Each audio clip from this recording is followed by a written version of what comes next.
Welcome to BreitWerks. Today we're going over the rocker adjustment hardware. So when you pull out your rocker arm, this is what you get. You look at it and you go, oh, okay, that's interesting. Well, there's actually three parts here. So what we do is take off the adjuster nut, and then we take off the adjustment screw, also known as an elephant foot.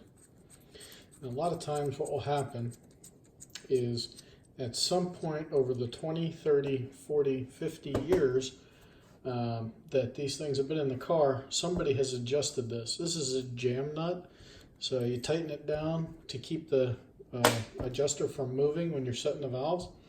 And they tighten it down too far, and what that does is it deforms the threads. So we don't want to buy all new stuff. Our objective is to restore what we can. We certainly replace the things that can't be restored. However, this is 150 bucks, this is 35 bucks, this is another $5. So you got $200 worth of stuff sitting right here. Times 12. There's 6 intake, 6 exhaust. So if we can make this stuff work again for the next lifetime of the motor, then that's what we try to do. So the threads on all three of these need to be chased or tapped. And everything we're looking at here is 8 by 1.0. So 8 by 1.0. So here I have a die that, I don't know if we can see it, but it's 8 by 1.0. So what I do with the die is I take our elephant foot and I run it through it.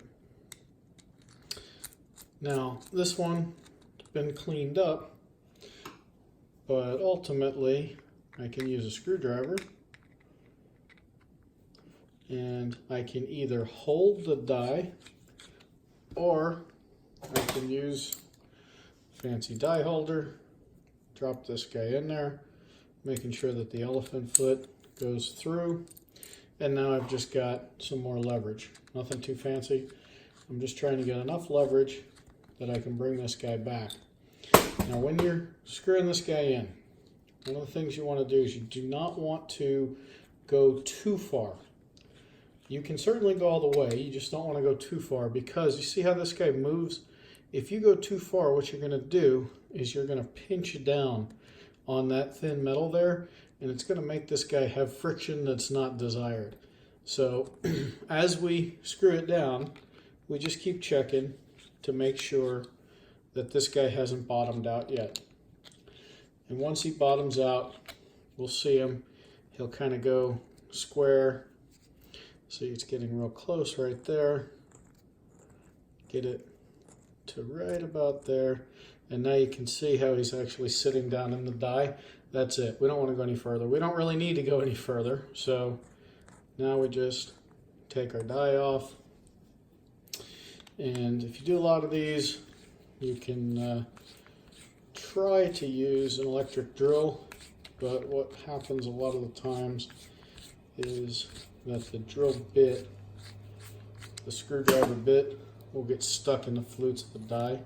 So it's easy to just do it by hand.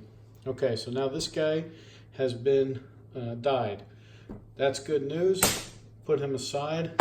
Later we'll wash him up to get all of the dirt and stuff out of them, but for now we need to move over to tapping. So we're going to tap this little nut and get him on there. Again, everything is 8 by 1.0, so we don't want to mess any of that up. And I'm just going to use our 13mm wrench and just tighten that guy down to where now threads have been cleaned. Pull him out. And now we have 2 out of our 3 pieces done. This one, exact same process. I typically go from the top because you thread the other part in from the bottom. So just running this guy down this tap. Now he's all cleaned out. And we're not done with this guy. This guy's actually going to head off to the machine shop because we need to have this face resurfaced and this bush changed out. But now that we've got everything tapped and dyed, when this comes back from the machine shop, we'll be ready to put these guys back together and go back in a motor, at least for another 30 years. The key here is when you're adjusting your valves, once you get the adjuster to where you want it, this guy just has to be snugged down pretty lightly. There's no reason to torque him, but now, right there, I just held the screw with my finger. This is now tight. That's not going anywhere.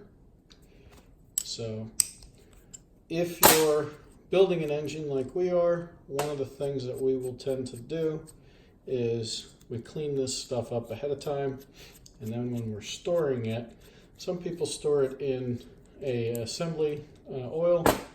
We just use Gibbs oil, drop it in there, and then we'll take that out and we'll keep everything in little plastic bags, so that way when it's ready to be assembled, that light Gibbs oil will wash right off, no problem, and then we'll be assembly clean, ready to go.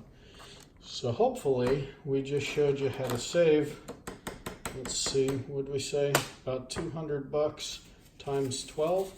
So there's $2,400 worth of hardware with just some time.